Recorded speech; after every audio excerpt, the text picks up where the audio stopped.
Muy buenas tardes, buenas noches, buenos días, donde quiera que se encuentren. Bienvenidos una vez más a Verdades Incómodas Río Cuarto, hoy en este 30 de agosto del año en curso 2025. Fernando Abarca quien les habla. Daniela Santa, ¿cómo estás, amiga? Hola, ¿cómo anda Fer? ¿Cómo andan Anis y Amilcar? ¿Todo bien por acá? Buenas, buenas. Anis Martínez, ¿cómo estás, amiga? Desde Mar del Plata. Todo bien, acá con mucha bruma, día horrible, parece que se viene Santa Rosa en cualquier momento. Sí, escuché. Amilcar Daniel Gómez, amigo, ¿cómo estás? ¿Qué tal, Fer? ¿Qué tal, Dani? Anis. Sí, acá parece que también la tormenta está próxima. Vamos a ver si se da esta noche. Aquí estamos. Bueno, amigos, hoy tenemos un invitado un gran invitado. Vamos a hablar un poco de historia, que dicho sea de paso, nos va a contar alguna verdad incómoda. Y para ello tenemos el honor de presentarles a Samuel Cruz. Él es mexicano, pero ahora vive en La Paz, Bolivia. Samuel Cruz, ¿cómo estás, amigo? Bienvenido. Muchas gracias, muy bien. Un honor estar con ustedes, Daniela, Anis, Amilcar y Fernando. Muchas gracias por invitarme. Gracias a ti. Bienvenido, gracias. Gracias a vos. Bueno, Amilcar, Eso. ¿de qué va hoy? Sí, bueno, el tema de hoy es muy interesante y en una charlita previa que tuvimos con Samuel, bueno, los conocimientos de Samuel son muy vastos en todo esto. Yo voy a contar cómo lo conocí hace poco tiempo y descubrí, bueno, lo que decía, un conocimiento muy extraordinario en él, porque viendo el programa de Jorge Osorio, chileno, en un programa estaba Samuel y estaba Gustavo Salle. Y tanto ellos y yo quedamos sorprendidos con el conocimiento de Samuel sobre muchos temas de la historia mundial. Y bueno, se me ocurrió justo, creo que lo conecté lo pude contactar a través del mail, no recuerdo mucho, después obviamente por teléfono, y se dio la posibilidad de que estuviera incluso con Verónica Grecia, y hoy está con nosotros. Y bueno, vamos a tener una horita que nos vamos a quedar con ganas seguramente de mucha charla más de él, pero bueno, habrá otra oportunidad seguramente. Pero vamos al tema de hoy. Los errantes pelirrojos, ¿no? Algo así, supuestamente los házaros que le dicen. El conocimiento lo tiene él, así que le vamos a dar ya mismo la palabra a él para que nos cuente de esa zona, de aquellos años, de aquellos siglos en realidad, y cómo surgieron, y qué fue lo que pasó con ellos, la expansión por Europa y todo eso. Así que bueno, Samuel, el micrófono es tuyo para que nos cuentes un poco la historia de los errantes pelirrojos. Adelante. Muchas gracias, Amilcar. Y no, como decíamos hace rato, no, si hay algo que quieran preguntarme, yo si puedo lo voy a contestar. Gracias por la presentación. No me considero tampoco la voz definitiva, ¿no? Pero siempre, como dice el canal de ustedes, Verdades Incómodas, pues hay cosas que incluso aunque no le afecten a ciertas personas, de todos modos es como que molesta. Ahorita estaba viendo un video que hice hace mucho tiempo con mi esposa sobre la película They Live, Ellos Viven, que supongo que muchos de ustedes la conocen. Si no la conocen, deberían. Y hay una parte donde ellos, o la gente común está viendo la televisión y están viendo programas, pues la programación normal, ¿no? Los chimentos, como les dicen ustedes. Nosotros le decimos los chismes, ¿no? El mitote. Están viendo cosas insulsas y están contentos, están riendo, ¿no? Frente a la televisión. De pronto se mete una señal que es donde les están intentando despertar y les empieza a doler la cabeza. Quita eso. Y eso es bien curioso porque esa parte de la película, que tiene muchos guiños a la realidad, nos hace como un guiño a que cuando te ponen la verdad enfrente y tú estás acostumbrado a una historia que has consumido, ya sea en la primaria, desde niño, en los libros de texto gratuito, ¿no? Que cuando algo es gratuito, pues sabemos que el producto somos nosotros, ¿verdad? En la televisión y todo esto, eso nos hace entender que a la gente le empieza a doler cuando sus cimientos empiezan a resquebrajar, ¿no?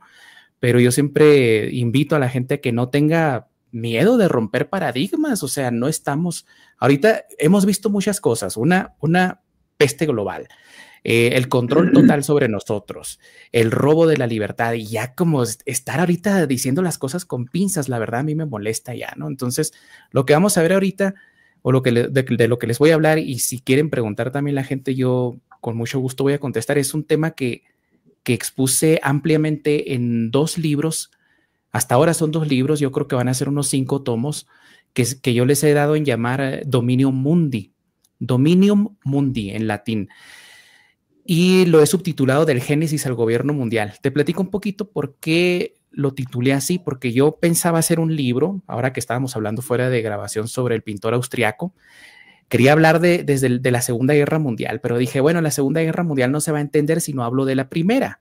Me fui a la Primera Guerra Mundial y luego me di cuenta que la primera no se entendía sin la Guerra Franco-Prusiana, y la Guerra Franco-Prusiana no se entendía sin el Sacro Imperio Romano Germánico. Me fui hasta el año 1020, dije, aquí voy a empezar en el año 1020 en Inglaterra con Canuto el Grande. Y de pronto dije, no se va a entender lo de Canuto el Grande si no voy a la City de Londres, que se funda en el año 800. Y dije, ¿para qué me hago loco? Me voy al Génesis. Me fui a las palabras y se hizo la luz, ¿no? Cada vez más para atrás, cada vez más para atrás. No, y déjame decirte algo bien curioso y chistoso, porque cuando la gente leyó Dominium Mundi y vio que decía del Génesis al gobierno mundial, me dijeron, Samuel, pero el Génesis no es el inicio de la historia. O sea, mi público me reclamó y yo les agradezco mucho porque me hicieron hacer otro libro porque me dicen, ¿qué pasó antes? O sea, querían más anterior, ¿no? Entonces tuve que hacer un libro que se llama Los sumos sacerdotes del dinero, la historia de la banca de Sumeria a Roma. Y claro, pues hacía falta ese libro y yo le agradezco muchísimo al público que tengo, que es muy selecto, es pequeño, pero es muy, muy selecto, gente muy inteligente, que me ha casi obligado a hacer ese libro, al cual yo le tengo mucho cariño, ¿no? Los sumos sacerdotes del dinero, donde trato, pues obviamente, la historia Samuel, dime. Nombra tu canal, ¿cómo se llama? Para que la gente mucha gente ya lo conoce, pero bueno, para los que no lo conocen. Se llama Revisionismo y Geopolítica. Y yo, qué bueno que me dices esto, porque quiero aprovechar para decirles que tengan cuidado, porque hay un imitador que hizo un canal que se llama Revisionismo y Geopolitical, con L al final, pero se robó mi símbolo y todo, y anda pidiendo dinero en mi nombre. Yo nunca pido dinero a mis seguidores, no, nunca les pido dinero. Y este tipo anda pidiendo dinero a través de donaciones, de esto y lo otro, pero para que tengan cuidado, ¿no? Entonces, eso, revisionismo y geopolítica. Bueno, entonces, pero no vamos a tratar el tema de los sumos sacerdotes del dinero, tal vez lo podemos tratar después. De lo que vamos a hablar ahorita para llegar al tema de los házaros, ojalá que podamos, es de los errantes pelirrojos, porque como me adentré en esa investigación, pues obviamente traté la historia desde una perspectiva que no le gusta a muchos, ¿verdad? Que es la línea histórica que cuentan en The History Channel, en los libros más vendidos, etcétera. Perdón que corte, no, pero Silvia Weiss dice dónde consigo el libro de Samuel. Pues en Amazon nada más, porque hay gente que me lo pide a España, se lo mando yo de aquí de Bolivia, le sale muy caro. Entonces, lo más barato para ustedes es Amazon, ¿verdad?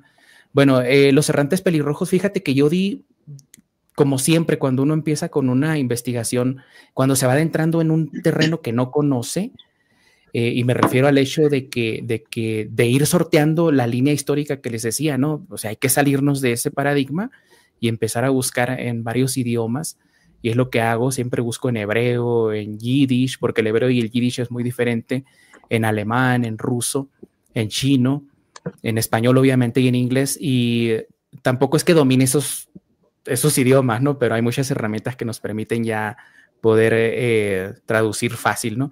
La cuestión es que, como te digo, está en la parte de la historia de los Xiongnu, que muchos historiadores coinciden en que los Xiongnu son el origen de los hunos, pero al buscar en las fuentes chinas de dónde venían los Xiongnu, resulta que ellos pues nunca dijeron que los Xiongnu fueran mongoles. Para ellos los Xiongnu eran un pueblo extranjero, y ellos no le llamaban errantes pelirrojos, sino que directamente les llamaban judíos. Pero dije, ¿cómo puede ser esto, no? Entonces empecé a buscar en ruso y di con un artículo de Fania Petrovna, o Fania Petrova, perdón, que es una doctora rusa que se dedicó mucho a la historia de los mitos de las 10 tribus de Israel. Y ella dio con unos escritos que hacen mención de los errantes pelirrojos. Ella lo menciona muy, muy por encimita, ¿no? Entonces yo me di a la tarea porque yo creo que esa es la tarea de nosotros, los nuevos historiadores, ¿no? No repetir lo que dicen los anteriores, que ya está muy bien que lo hayan dicho, pero yo lo veo esto como que son pistas que nos dejan ellos y hay que seguir picando piedra, hay que seguir buscando un poco más, hacer más grande el trabajo que nos han dejado los grandes maestros, ¿no? Y entonces, buscando, pues me di cuenta que los errantes pelirrojos eran en realidad varios grupos de judíos que habían escapado primero de Asiria y luego de Babilonia. O sea, eran israelitas y judíos básicamente, ¿verdad? Ya ves que estaba dividido supuestamente el reino entre Judea e Israel y estos cuando se juntan en el Asia Central forman no sé si te puedo poner un mapa por aquí, Amílcar, para que más o menos la gente se... A ver, Daniela. Sí, Sí. compartilo Ya. y yo te lo comparto. Mira, por ejemplo, ahí, esta zona que estamos viendo ahí, marcada en verde, Ahí va. es Pashtunistán, ¿verdad? Que es una parte que está entre Afganistán y lo que hoy en día es la India y Pakistán.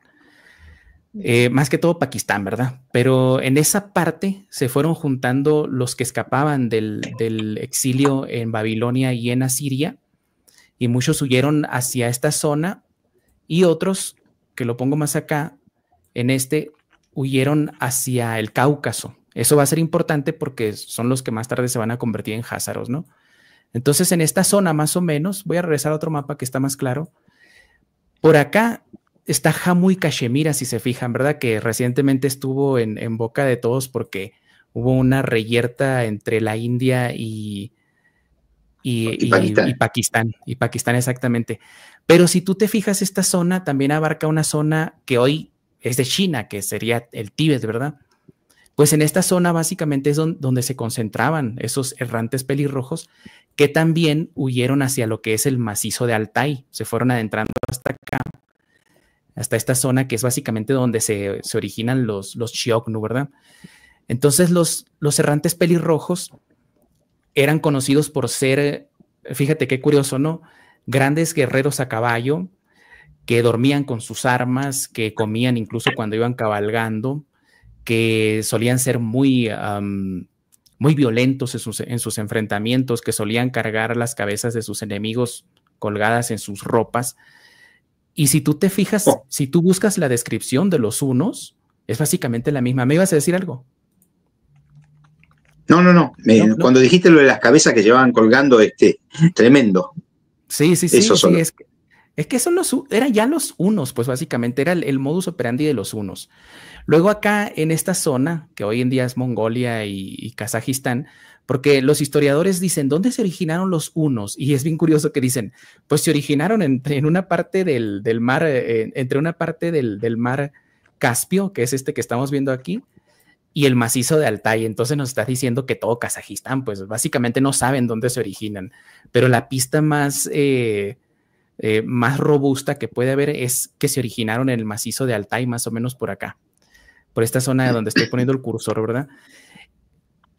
Ahí en esa parte no es que todos los Xiongnu fueran errantes pelirrojos, ¿no? Les voy a decir errantes pelirrojos a los judíos para no decir mucho esta palabra porque ya saben que está medio prohibida aquí en YouTube, ¿verdad?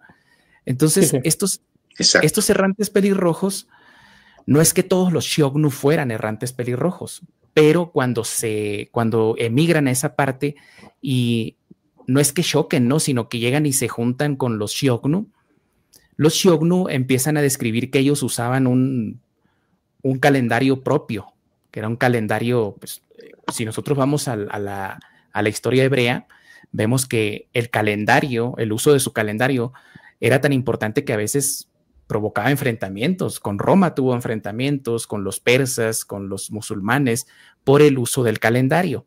Cuando ellos llegan acá, también imponen su calendario, lo empiezan a utilizar, y en los escritos chinos, porque los chinos empezaron a tener muchos enfrentamientos con estos errantes pelirrojos y a la vez con los Xiongnu, empiezan a describir que tenían rituales muy curiosos. Por ejemplo, el levirato. El levirato en la Torá es la acción de que cuando una mujer queda viuda, el hermano que sigue se tiene que casar con ella, o sea, puede tener 2 o 3 o 5 esposas, ¿no?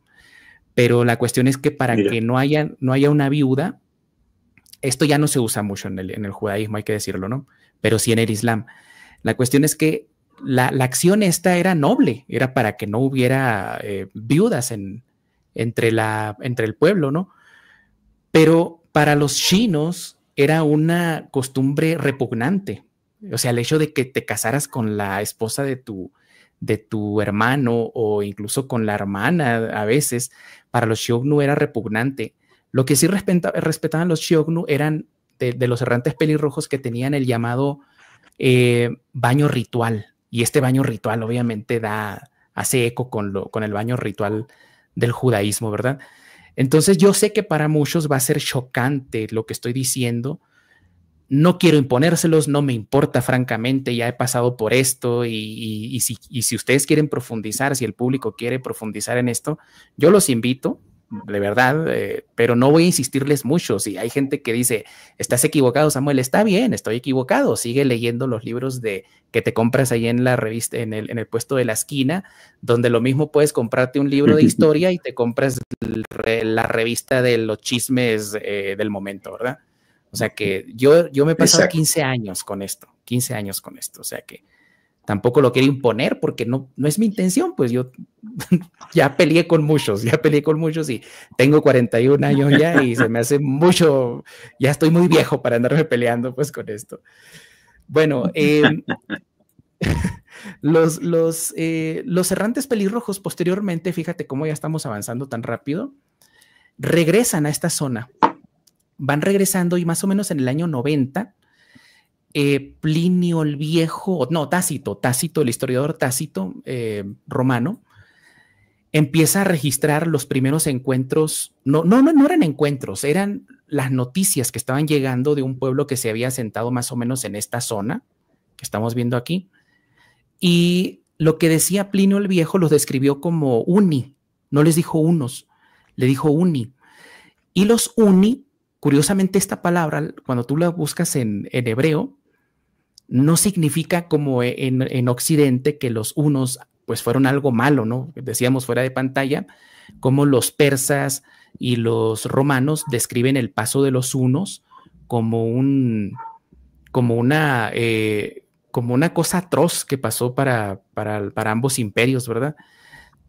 Han llenado libros, han descrito, incluso los han satanizado mucho, los han llamado bárbaros, pero curiosamente, en todas las fuentes que estuve buscando sobre los hunos, no encontré absolutamente nada en las fuentes hebreas.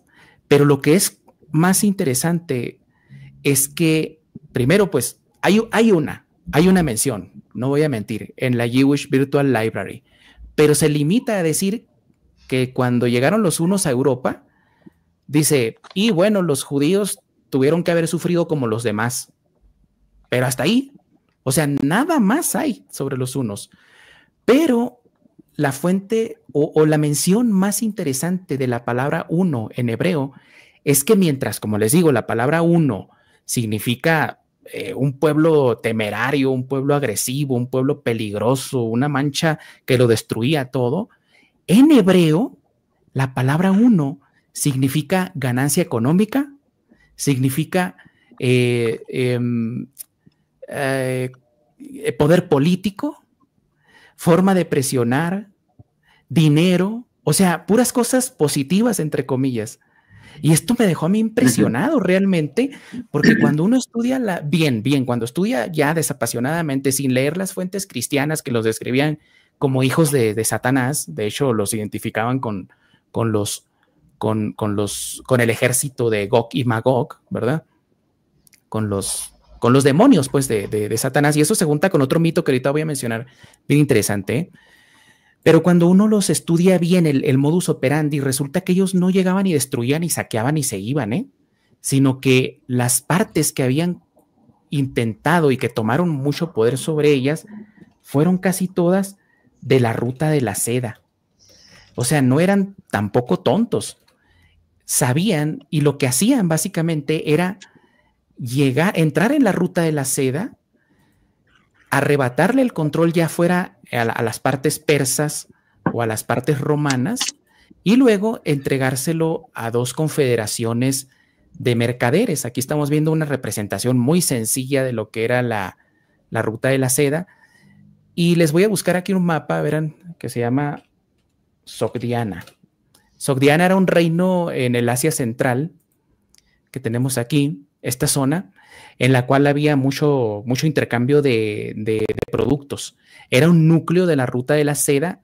Un dato que hay que tener en cuenta es que los chinos nunca le llamaron ruta de la seda a la ruta, le llamaban ruta de los radanitas, porque al otro grupo, a la otra confederación de comerciantes que le entregaban el control, los sogdianos, era a los radanitas. Y los radanitas, aquí estamos viendo en la pantalla las rutas que controlaban, y básicamente era pues todo el mundo conocido.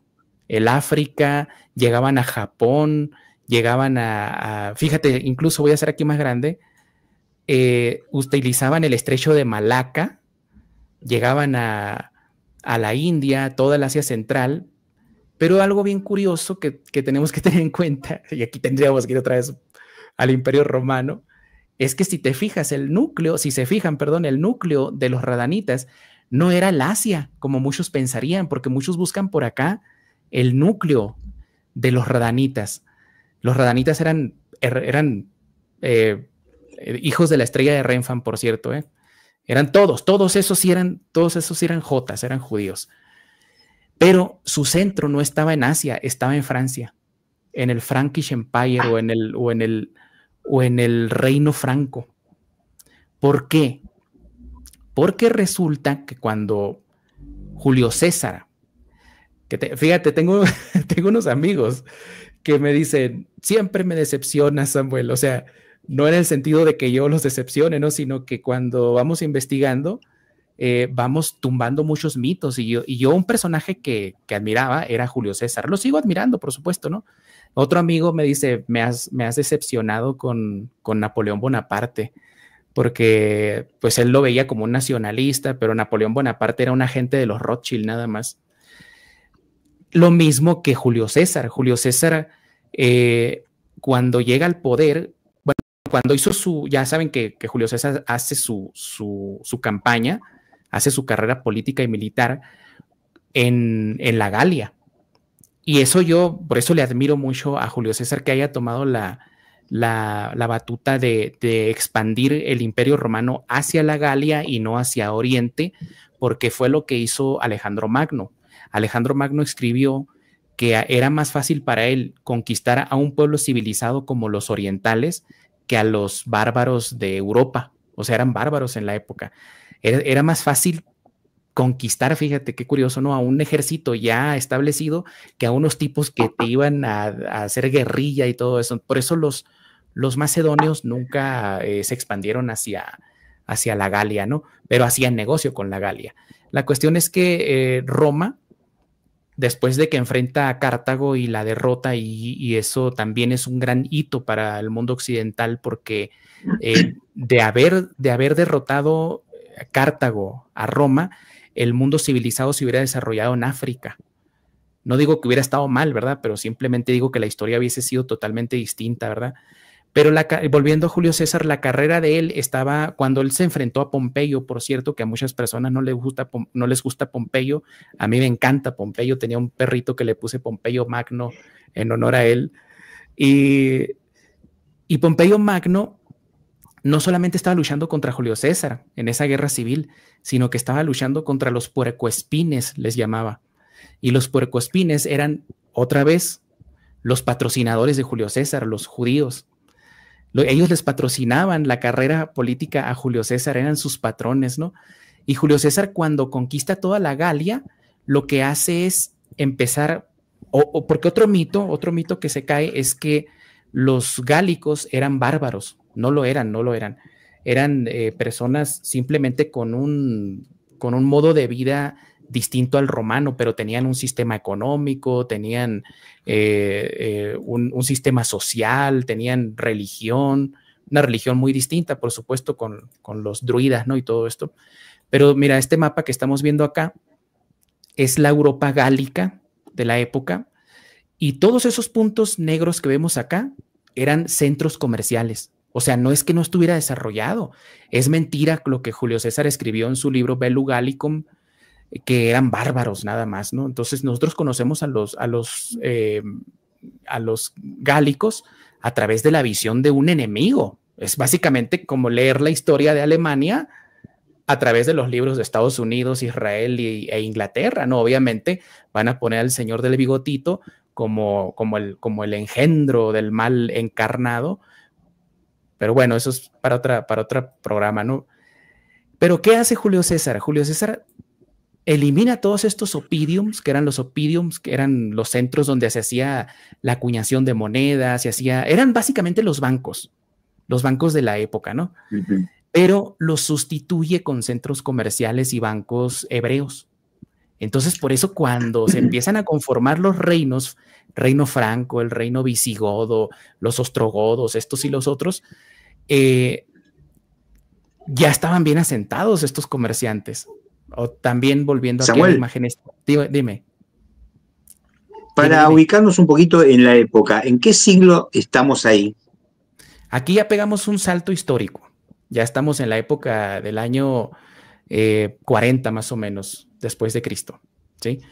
Pero vamos a tener que regresar. Vamos a tener que regresar porque ya dijimos, cuando llegan los hunos aquí a Europa, empiezan o sea, no solamente van destrozándolo todo, sino que van arrebatándole cuotas de poder económico y comercial a los romanos, ¿no?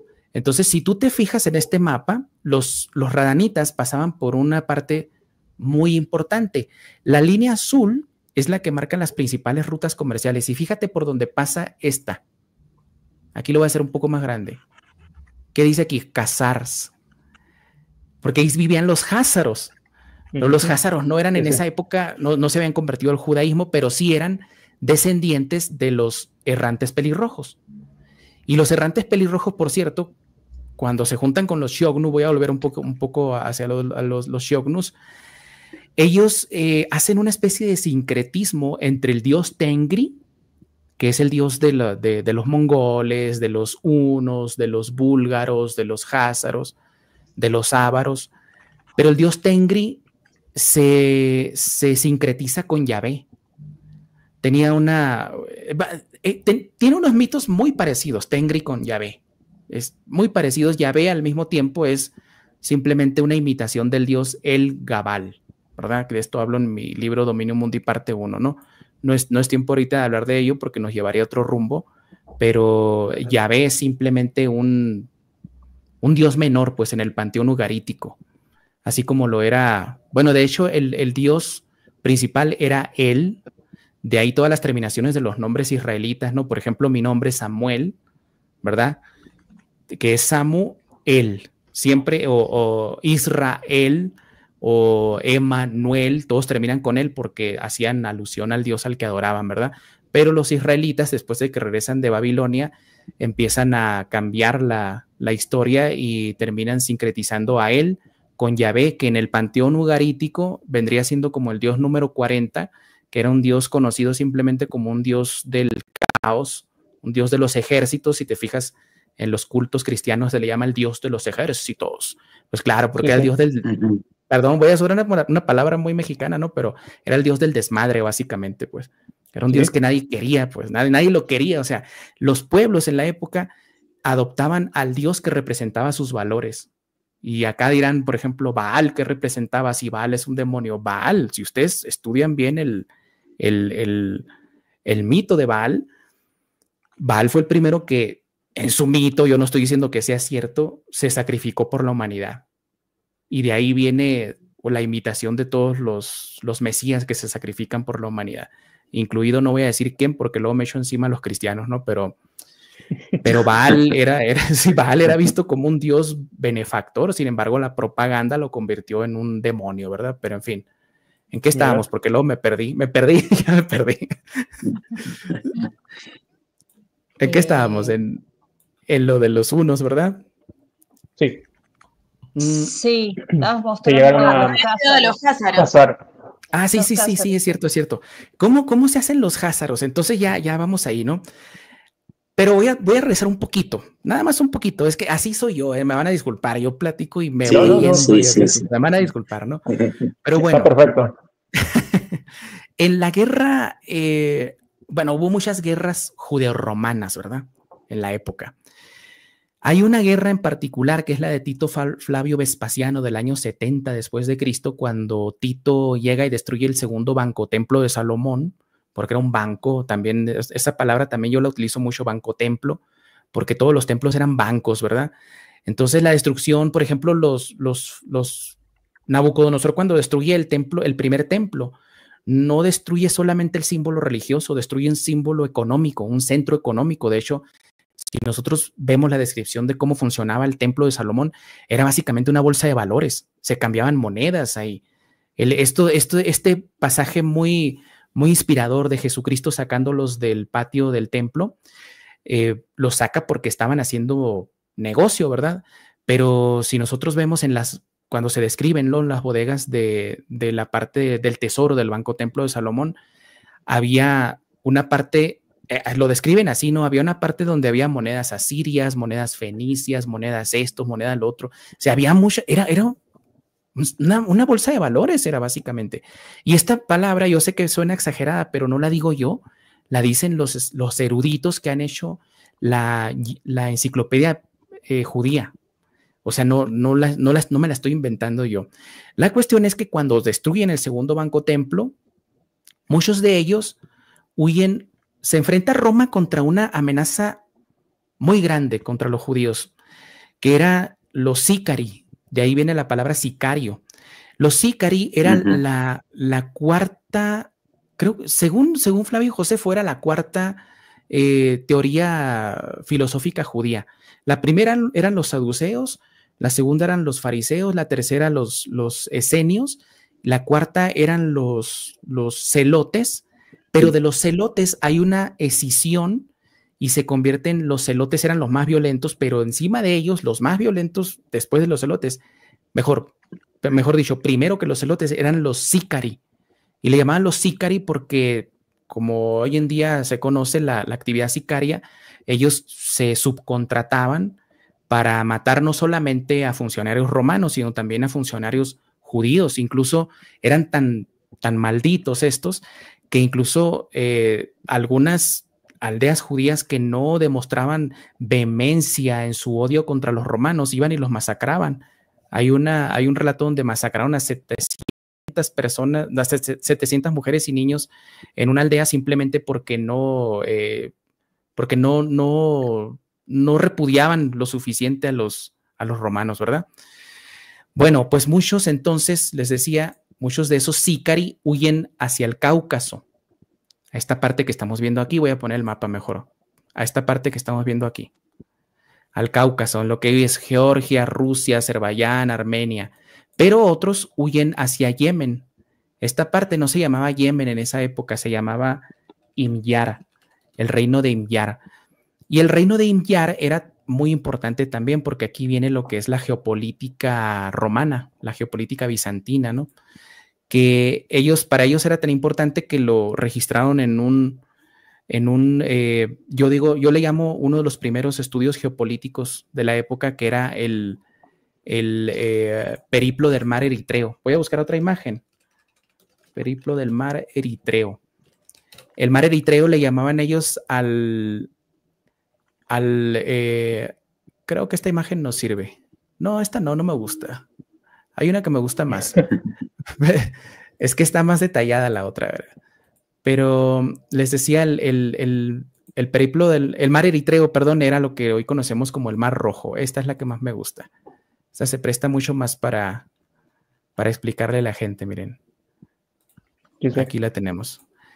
Aquí, si ustedes se fijan, esto es lo que los romanos llegaron a estudiar en la época que los productos que ellos compraban o vendían desde Roma y desde Lásica y así también desde Constantinopla, pasaban por hoy le llamamos Canal de Suez. En la época era el Canal de los Faraones. El Canal de los Faraones no era igual que el Canal de Suez, era un brazo de un río, de un arroyo, de un río que hicieron ellos artificial. ¿Cómo les dije que se llama? Canal de los Faraones.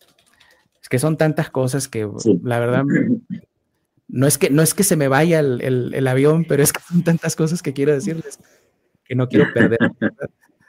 Aquí lo que estamos viendo en esta imagen es cómo era el Canal de los Faraones. Si ustedes se fijan, se conectaba con uno de los brazos del río, de la cuenca del río Nilo, ¿verdad? Se conectaba también, a ver, con los mares salados, con los lagos amargos, y esta parte no la había hecho Necao, porque un analista geopolítico de la época, que eran los oráculos, le dijo, no lo hagas porque te van a invadir los musulmanes desde ahí, ¿no? O los otros pueblos, ¿no? Y después, cuando llega Darío el Grande, él lo construye porque el poderío militar persa se lo permitía, ¿verdad? Eso es como funcionaba. Después le llamaron Canal de Trajano porque cuando conquista la parte esta de África, Roma, Trajano, el emperador Trajano, lo rehabilita. Entonces, es bien curioso que la gente... yo no la culpo, porque siempre pasa, se le olvidó que existía este canal, se tapó con las arenas, pero había una persona o había personas que sabían que estaba este canal, y no fue hasta que llega Napoleón Bonaparte que empieza a haber proyectos para rehabilitarlo. Curiosamente, no se crea el Canal de los Faraones, pero se crea el Canal de Suez con dinero de los Rothschild, ¿verdad? Entonces, vamos a regresar acá al mapa. No, a este mapa no, a este. Para los romanos era muy importante esta ruta comercial que conectaba igual con el estrecho de Bab el-Mandeb. Y el estrecho de Bab el-Mandeb en español significa el estrecho o el mar de las lágrimas, porque realmente las batallas que ha habido ahí, sigue habiendo las batallas, son por lo mismo, por la ruta comercial. La cuestión es que muchos hebreos que huyen a esta parte se van también a un reino rival, que era el reino de Axum. Y Axum era un reino judío en la época. Aquí esta imagen me gusta mucho, porque aquí aparecen los dos reinos, ¿verdad? Eran dos reinos rivales. Uno era aliado, el reino de Axum era, como les digo, judío, pero con la expansión del cristianismo, llegan acá el poder bizantino llega a esta parte y expulsa a los judíos del poder y se convierte al cristianismo, el reino de Axum, que es esto que estamos viendo aquí. Esta parte de acá que estamos viendo era el reino de Imyar. Y el reino de Imyar era rival por controlar el estrecho de las lágrimas, o mejor dicho, el mar de las lágrimas, con el reino de Axum, pero era un reino judío. Por cuestiones que fueron, es muy largo de contar, ¿no? Pero se convierten los tubas, que le llamaban, los tubas, los reyes de Imyar, se convierten al judaísmo, y en la época de un rey que se llamaba Dunuwas, se alían con los persas. Persia para esa época estaba gobernada se me está yendo el nombre. Era el papá de Cosroe II. Se me fue el nombre, no importa. La cuestión es que este rey les empieza a dar apoyo económico y militar para que empiecen a atacar los barcos romanos. Y de esta forma, este reino es antecesor al reino de los házaros, pero muchas veces no le ponemos mucha atención. O sea, obviamente... yo sé que pues llama mucho la atención la cuestión de los házaros, ¿verdad?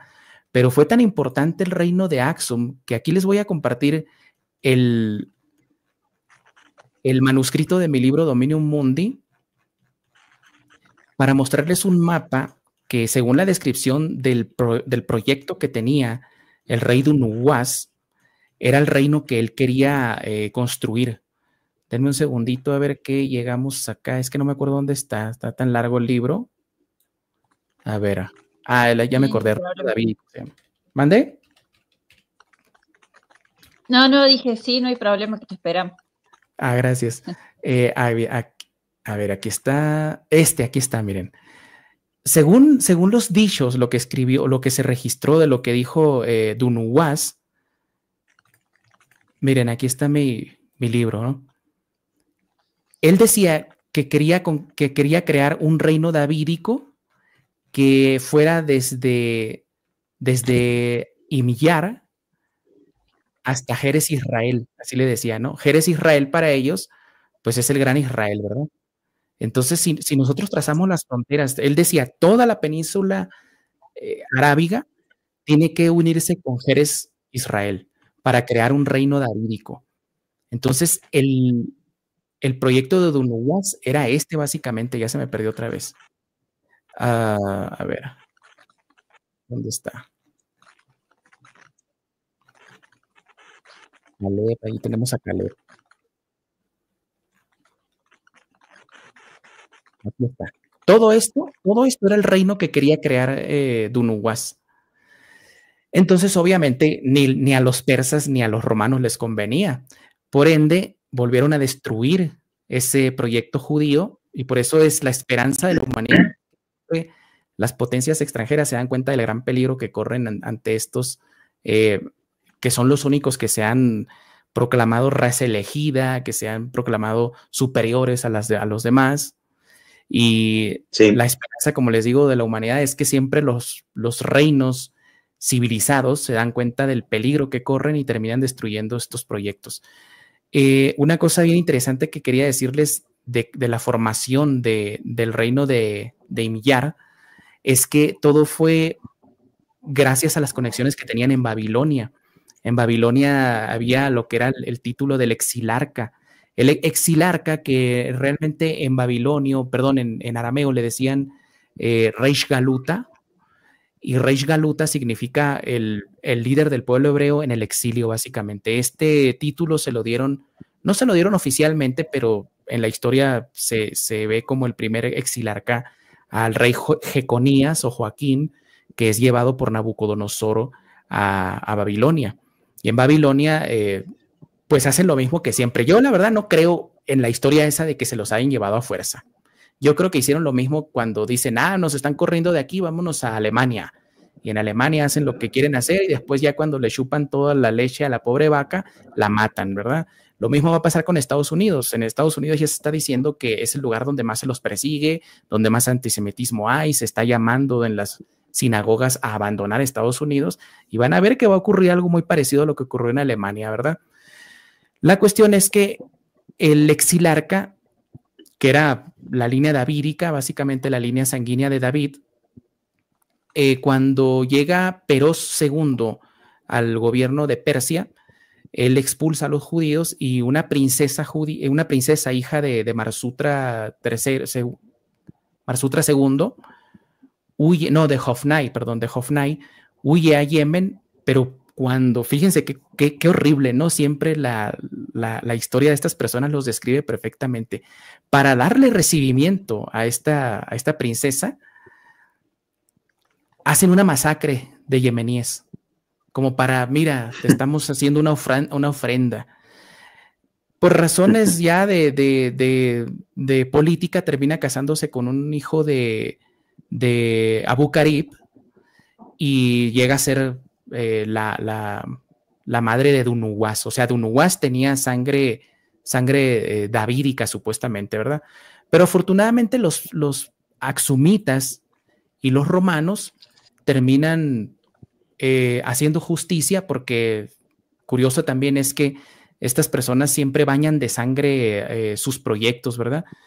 Y Dunuwas se ensaña con los cristianos, porque había cristianos en esa época en toda Arabia, y los empieza a masacrar a todos. Llega incluso a matar a 200,000 y lo escribe, incluso lo escribe en una piedra. Cuando llega la marina bizantina, como para intimidarlos, escribe en una roca la cantidad de camellos que había robado, la cantidad de oro, la cantidad de mujeres que había matado, y hace un recuento, o sea, se vanagloriaba pues de eso. Por eso el emperador Justino I le llamaba aquí tenemos ¿dónde está el título? El terrible judío, algo así le decía, no me acuerdo cómo le llamaban, el terrible judío le llamaba. La cuestión es que terminan matándolo, terminan haciendo justicia, y ahí es donde el poder se empieza ahora sí a centrar en el famoso reino de los házaros. O sea, antes de todo existió el reino axumita, y una vez que terminan destruidos, empieza lo que es el reino házaro. Y el reino házaro es bien, bien curioso porque la historia de ellos, como les digo, ya había hebreos, muchas personas, se pelean mucho porque dicen, no, es que los judíos actuales no son, a ver si puedes poner ahí la imagen del reino de, ¿cómo se llama? De los házaros, ¿no? Como ustedes ven, obviamente, muchos de ustedes saben, yo no necesito explicarle, yo sé que el público está perfectamente enterado de lo que, de qué partes controlaban los házaros, ¿verdad? Y mucho de ello era la actual Ucrania. Entonces, yo creo que es una discusión insulsa decir que los judíos actuales no tienen nada que ver con los judíos históricos, porque sí lo tienen, sí tienen que ver. Entonces, se equivocan muchos, no voy a decir nombres, al decir que los judíos actuales no son judíos originales, ¿no? En realidad, en esa época, el reino de los házaros, o como dice aquí, Reich des Hazarins, surge en el año 650, pero su historia va un poquito más atrás. Ya sabíamos, ya como hemos visto, los hunos habían pasado por el reino de los házaros, pero aquí vamos a conectar con Atila. Atila, que es el rey más famoso de los hunos, tenía 3 hijos, Elac, Densinik y Ernak. Y Elac era el mayor. Elac terminó muerto en una batalla. Muere Atila. Elac, que había sido enviado a esta parte, a esta de aquí, regresa al núcleo del reino de Atila para tomar el poder. Se va a guerra con los romanos y con los germanos y termina derrotado, y no lo matan los romanos, pero lo mata uno de sus generales, ¿verdad? En esa época se produce una guerra civil entre recuperar el poder de la dinastía de Atila contra este general que no recuerdo su nombre, y los sobrevivientes eran Ernak y Densinik, pero Densinik le dice a su hermano que no vaya a la batalla porque, según la profecía, de hecho el historiador, no recuerdo el nombre, Plinio creo que es, el historiador bizantino, que era una lacra ese historiador, era un criminal, pero bueno, pasó a la historia como un gran hombre, ¿verdad? La cuestión es que hay un retrato, ¿no?, de Atila donde él está sentado junto a Ernak, de hecho. Y en esa reunión, el historiador se le queda mirando. Aquí está la imagen, verán, la voy a buscar. A mí me gusta mucho poner imágenes porque es una forma muy, muy intensa de entender la historia, ¿verdad? Aquí tenemos el retrato, sí. Miren, aquí Perfecto. Está. Este jovencito que está aquí es Ernak. Y el historiador que les digo es este que está acá. No me acuerdo cómo se llama, creo que es Plinio, creo. Y el que está enseguida de él es el embajador bizantino en la corte de Atila, Marcos se llamaba. Y resulta que cuando están en este holgorio, en este festejo, ve que Atila está viendo a Ernak de una forma muy paternal, muy, muy bonita, básicamente, ¿verdad? Mientras ignoraba a sus otros 2 hijos. Entonces, Plinio, no me acuerdo del nombre, pero vamos a decir que era Plinio, le pregunta a uno de los funcionarios de Atila por qué pasaba esto, y dice que el funcionario le platicó que los oráculos de Atila le habían dicho que su reino iba a caer, pero quien lo iba a reconstruir de una forma mucho más gloriosa era Ernak, era el menor, pues. Entonces, ¿qué sucede? Que cuando... Perdón, ¿me ibas a decir algo? No, el hijo. A ver. Sí, exacto. Entonces, ¿qué sucede? Que cuando cae el reino de Atila, Denzinik le dice a su hermano que él no vaya a la guerra, sino que se quede en sus dominios en la estepa póntica. La estepa póntica es más o menos esto que estoy marcando aquí. Pero, miren, aquí voy a tener que ir un poquito más atrás. Cuando le propinan la primera gran derrota a Atila, que es una coalición entre romanos, visigodos, germanos, francos, donde muere el famoso Teodorico I, ¿verdad? En esa batalla se registra que unos de los contingentes que apoyaban a Atila eran los jázaros. O sea, los jázaros ya estaban bajo el dominio de los hunos para esa época, para el año 400 más o menos. La cuestión es que a Ernak lo envían al reino a la tierra de los jázaros a hacer el reino. Él no construye el reino jázaro como lo conocemos, como estamos viendo en pantalla, pero empieza a crear la estructura política que va a permitir que esto se haga posible. ¿Cómo lo hizo? En esta parte había una élite política grecorromana que había gobernado varios reinos, como el reino el reino del Bósforo. El reino del Bósforo. El Bósforo está acá, ¿no? Pero aquí le llamaban el reino del Bósforo. Y esa élite cae bajo el dominio de Ernak. Como sabían de política, de economía, etcétera, pues empieza él a tomar esa estructura y empieza a reconstruir el reino de Atila, pero en esta zona. Todavía no se llamaba reino jázaro, ¿verdad? La cuestión es que Ernak se pierde en la historia, valga la redundancia, de Ernak, porque en esas tierras no se le conocía como Ernak, sino con otros nombres. Se le conocía como Denzinik, también repetían el nombre, pues, pero era Ernak, Irnik, muchos nombres diferentes, pues. Por eso cuando nosotros intentamos buscar información de Ernak, aquí les voy a compartir, miren, el manuscrito de mi libro. No sé si los estoy molestando mucho con compartirles esto, pero creo que es importante para comprender. En absoluto, al contrario. Gracias. Mira, les leo aquí. No, dice, está perfecto. Dice, a ver, ahí está, ahí para si lo quieren poner para que lo vea la gente, ¿no? Ahí donde estoy marcando. Voy a leerles desde aquí arriba. Ahora bien, para comprender cómo continuó la historia de Ernak después de la batalla, debemos ir a las fuentes que no forman parte de las más famosas academias occidentales y que no suelen ser muy leídas debido a la frontera lingüística.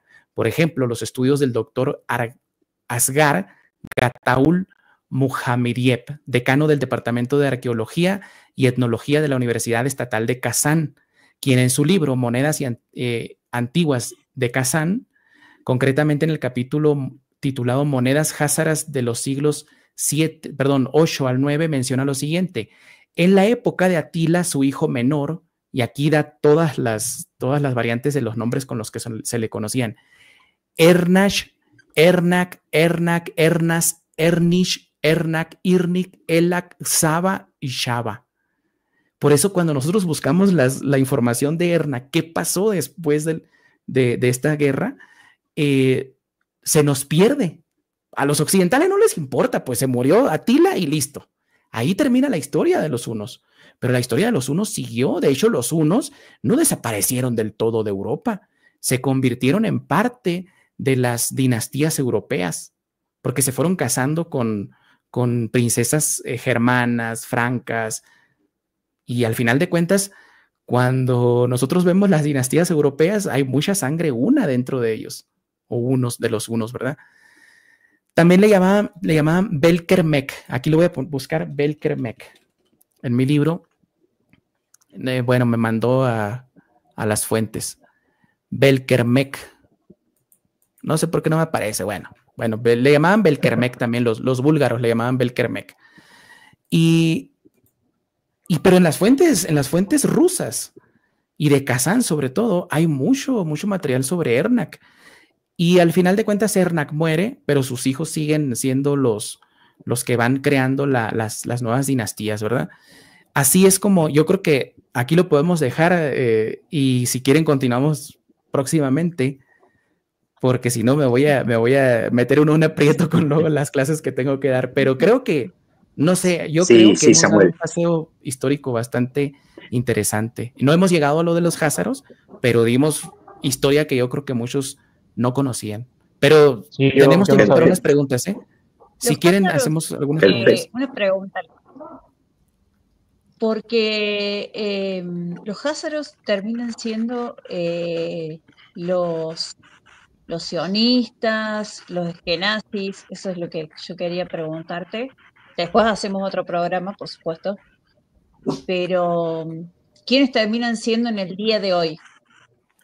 Aquí ojalá no se me olvide esto para la próxima, y si se me olvida, recuérdenme.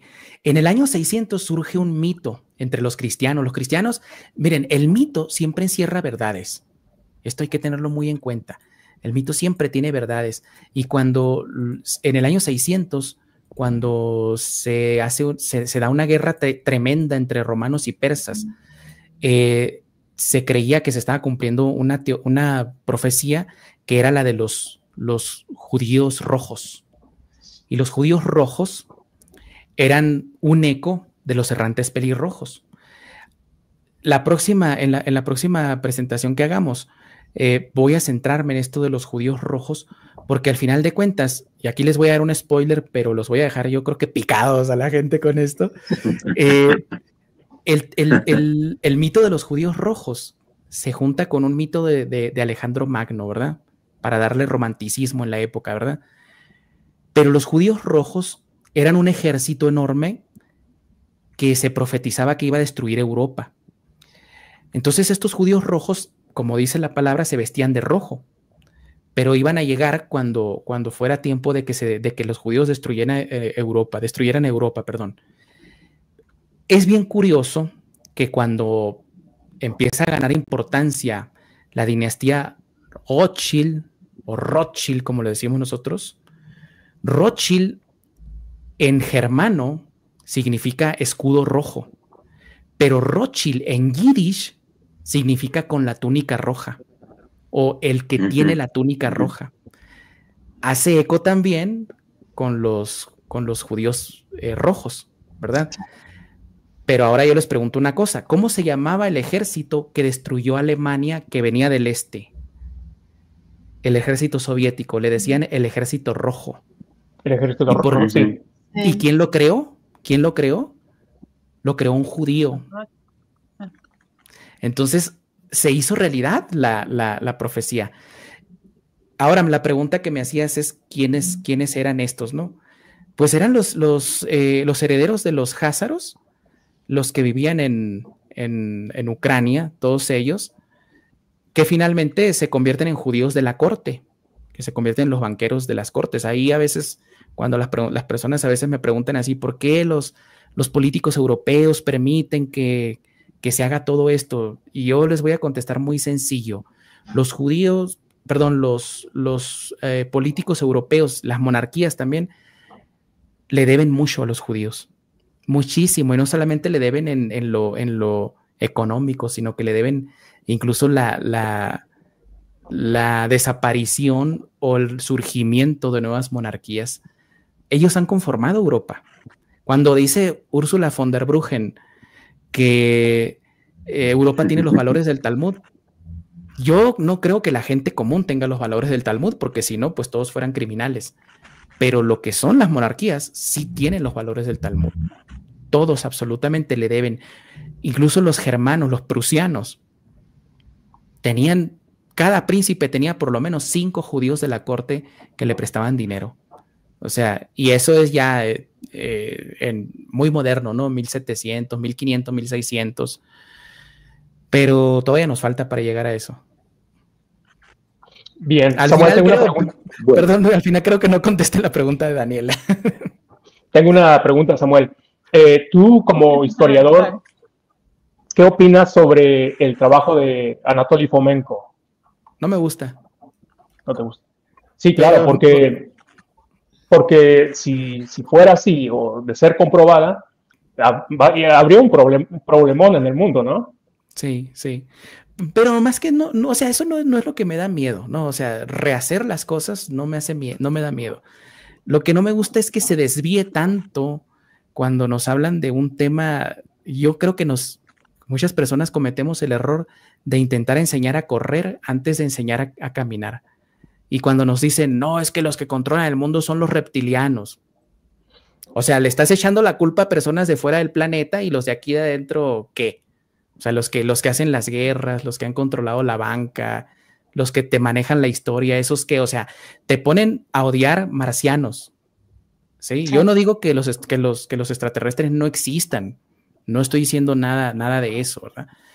Pero creo que hay que caminar antes de correr. Sí. Muy bien, Samuel. Hemos tenido una charla hermosa, pero esto va a continuar. Le estamos diciendo a la gente que está en el chat, esto tiene que continuar. Lo están pidiendo y nosotros también lo estamos pidiendo. Así que bueno, hemos tenido una horita muy interesante con un conocimiento extraordinario que Samuel nos ha brindado. Y yo la verdad que admiro la capacidad de recordar tantos nombres, tantos lugares y tantas fechas. Es increíble. Yo, pleno, completamente satisfecho con tu charla. Los chicos creo que también, ya te lo dirán seguramente. Sí, sí. Muchas gracias. La verdad que sí.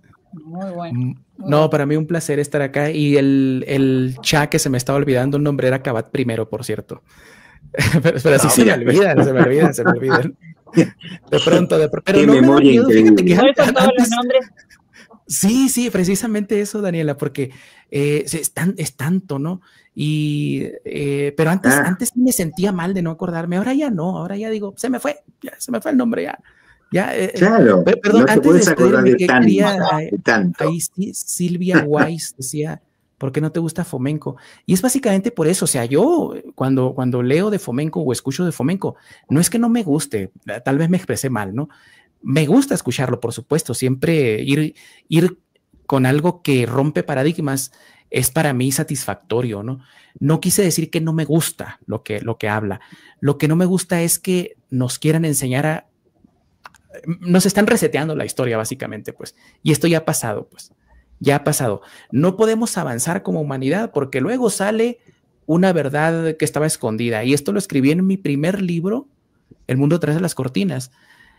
Que es, o sea, el sistema de control que tenemos en la actualidad es como una rueda de hámster en la cual no vamos a ningún lado.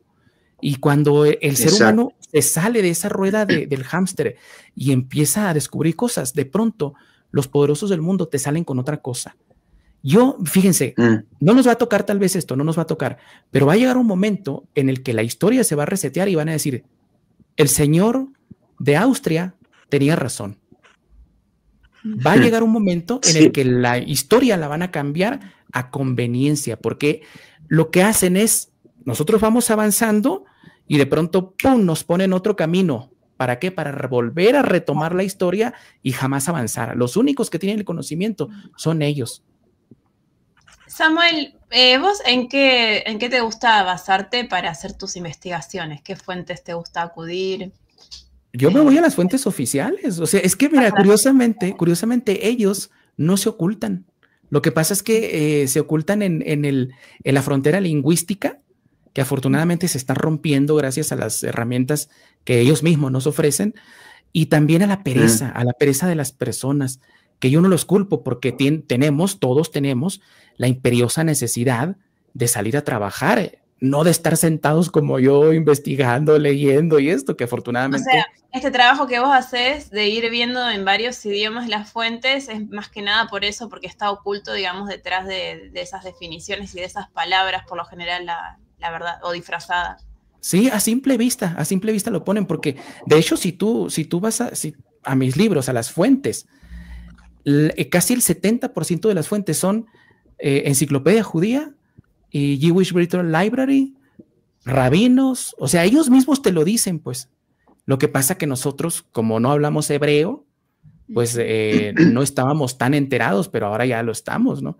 Y esa es la tarea, a esas fuentes me voy, no creas que me voy a fuentes ahí enterradas debajo de una piedra, ni nada, que a veces sí lo hago, ¿no? Como en el caso de los errantes pelirrojos, pero en la mayoría de las veces son fuentes, libros de rabinos, la Jewish Virtual Library, la Enciclopedia Judía, los tratados de rabinos británicos, o sea, eso es lo que leo, pues. ¿Tenés algún referente historiador actual que te guste o...? Sí, bastantes.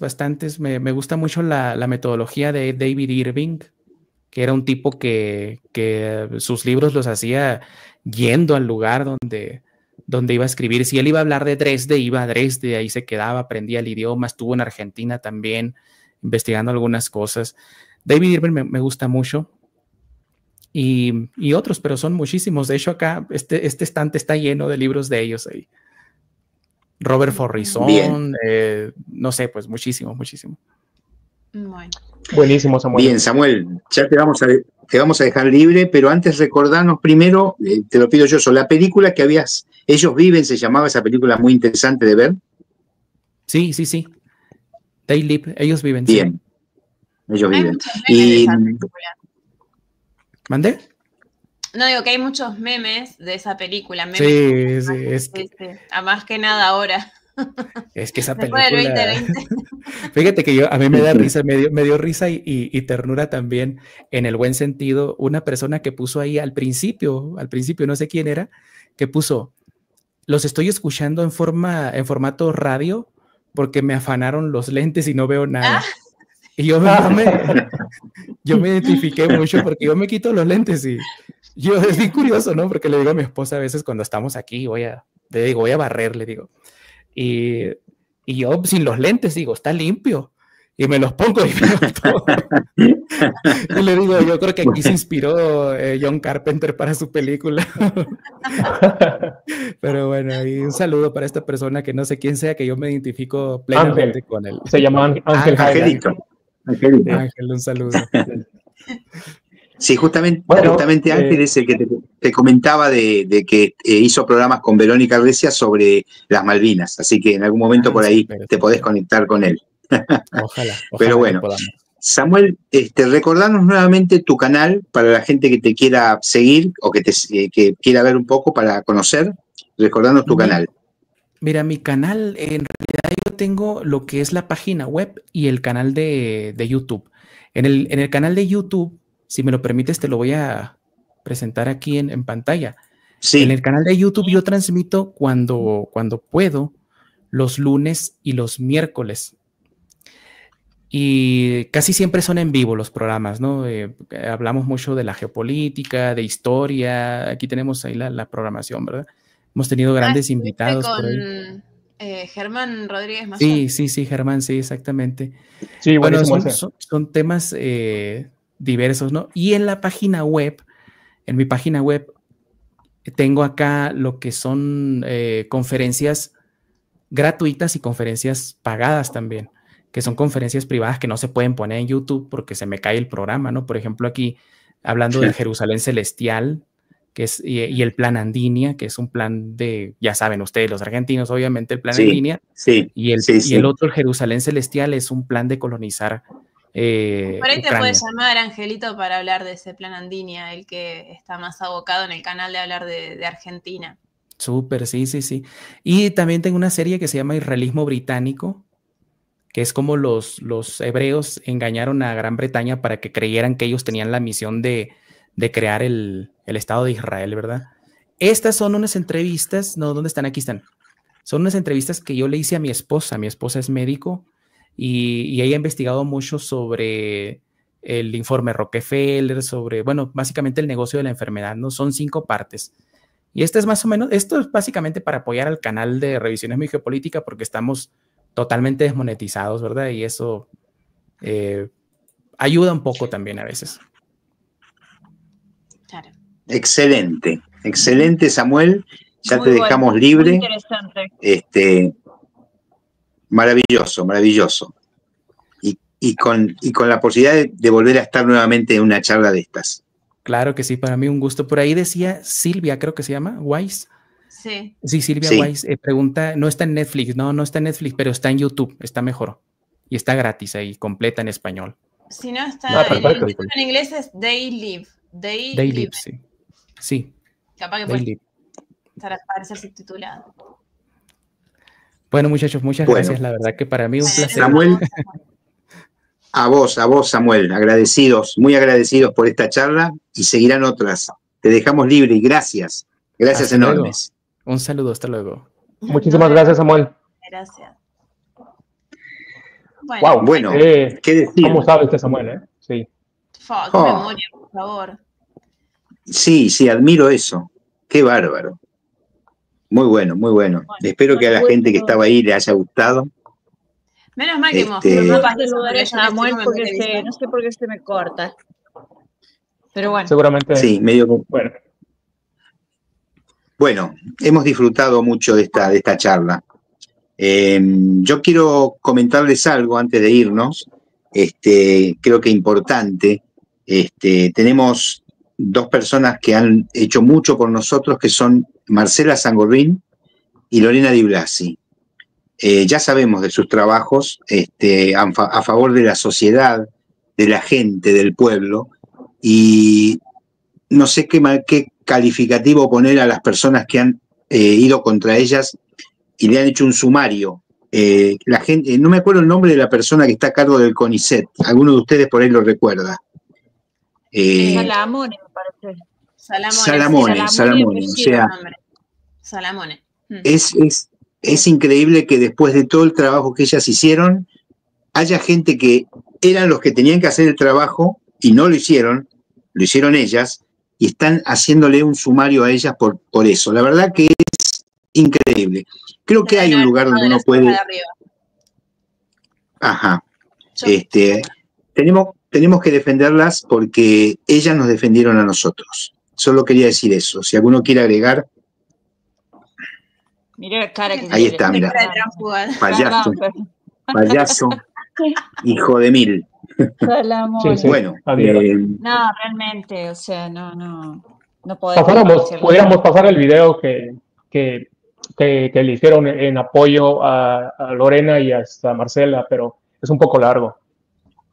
Sí, varias gente he visto en redes mucho a favor de defensa de ellas y en contra de este crápula, que era el que tenía que haber hecho las investigaciones. Bueno, el CONICET, no sé si estaba en el momento que había que haberlo hecho, pero no lo hicieron. Y estas 2 mujeres maravillosas... De arriba. Aparte, las acusan de que ellas usaron la plata del CONICET y no usaron la plata del CONICET, ellas usaron la plata de donaciones de personas. Eso lo aclaran muy bien. Seguramente vamos a tratar de entrevistar a Marcela una vez más para que nos cuente de esto. Sería muy bueno platicar con ella. Sí. Vamos a contactarla justamente para eso. Lo bueno que escuché que lo dijo Lorena, que los propios empleados del CONICET estaban juntando firmas justamente para, bueno, a favor de ellas, ¿no? Así que bueno, dentro de lo malo, eso es algo bueno, creo yo. Así que bueno, en defensa de ellas. Bueno, estamos viendo la posibilidad sí, sin lugar a dudas. Estamos viendo la posibilidad de salir los domingos en lugar de los sábados. Esto para los que nos están escuchando. Lo vamos a avisar con tiempo, obviamente, y es posible que el próximo sábado se traslade al domingo. O sea, que salgamos el domingo. Y tenemos un muy buen invitado para la próxima, para el próximo fin de semana. No sé si decirlo o no, pero bueno, es un conocido nuestro, Uno quedó en el tintero. Uno quedó en el tintero. ¿Qué hacemos? ¿Lo decimos o no lo decimos? Ya lo habíamos dicho, de hecho. Lo habíamos comentado. Nuestro querido Adrián Salvucci. Ya lo dije. Sí, tal cual. Así el que, profesor de francés. El profesor que no se de lo pierdan Sí, claro. Así que no se lo pierdan el próximo fin de semana. Y bueno, yo desde ya, muchas gracias. Yo me retiro por un par de meses. Nos regreso en noviembre, pero obviamente se quedan en buenas manos. Desde ya, muchas gracias a todos. Gracias. Te vamos a extrañar, amigo. Gracias. Igual yo. Pero aquí estará en el chat. Bueno. De igual manera. Gracias a todos, chicas, Fernando, ha sido muy lindo el día de hoy y a todos los que nos siguen siempre. Gracias por eso. Gracias por eso. Compañeros. Que tengan todos un lindo fin de semana. Buen fin de para todos. Déjenos un like, suscríbanse, déjenos un comentario, pero lo más importante, sean felices. Adiós. Eso es. Exacto. Adiós. Adiós. Chau, chi.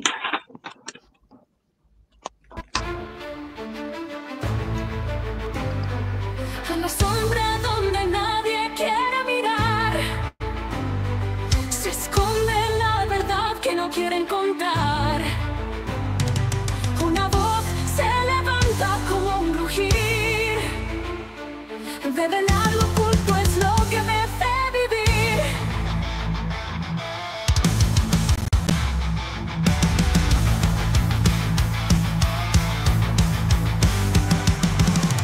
Los muros tiemblan al escuchar mi voz.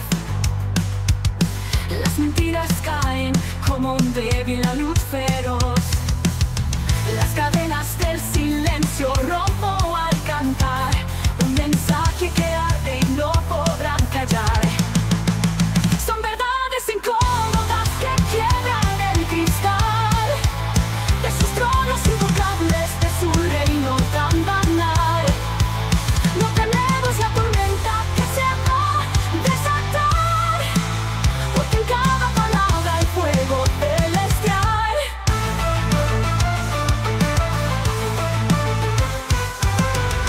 En el aire denso se siente el fragor de secretos que exudan un amargo sabor.